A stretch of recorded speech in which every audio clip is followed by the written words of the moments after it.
me around, turn me around, turn me around. Ain't gonna let nobody turn me around. I just keep on walking, keep on talking, marching on the freedom line. Ain't gonna let nobody, can't let them turn me around, Lord, turn me around. Ain't gonna let nobody. In 1968, Martin Luther King was assassinated. With him ended a movement that would remain in history, a movement that had one simple goal: to gain civil rights for African Americans. But how did we get here? From 1790 to 1850, there was a sudden increase in the number of slaves, while nearly 98% of the enslaved population were African Americans. They didn't have the right to vote and were allowed almost no free time. It was thought that they were inferior to the Europeans. This changed, however, after the Civil War, which was basically a long-standing controversy between the Confederate States, in which slavery was legal, and the rest of the United States. The war lasted 4 years and ended in 1865. And, with the Confederate States losing, the US government managed to pass 3 amendments.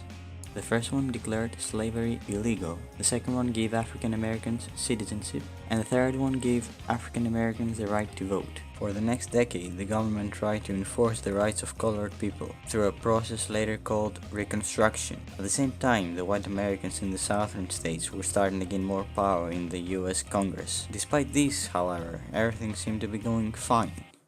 Until 1890.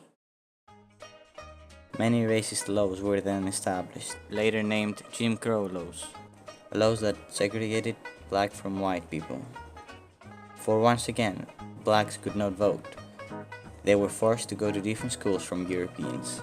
They had to eat in different restaurants and even go to different hospitals. More so, blacks had to go to different bathrooms than whites.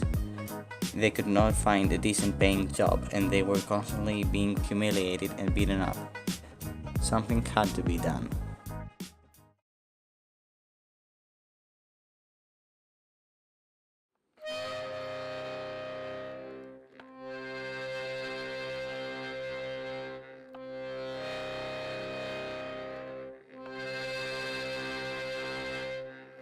People from all around the states formed one big unit.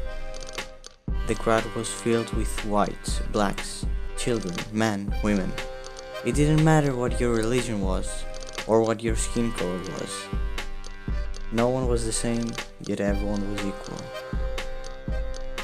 All singing and shouting, all demanding African Americans deprived civil rights, peacefully disobeying the unfair laws. But that didn't matter though. A lot of innocent citizens were killed, sacrificing themselves. Unfortunately, the movement wasn't going to have the results it deserved. However, it would soon be apparent that it was one of the most important incidents of modern history, and I strongly believe, without a doubt, that it will remain a moment to remember for the entire history of the United States.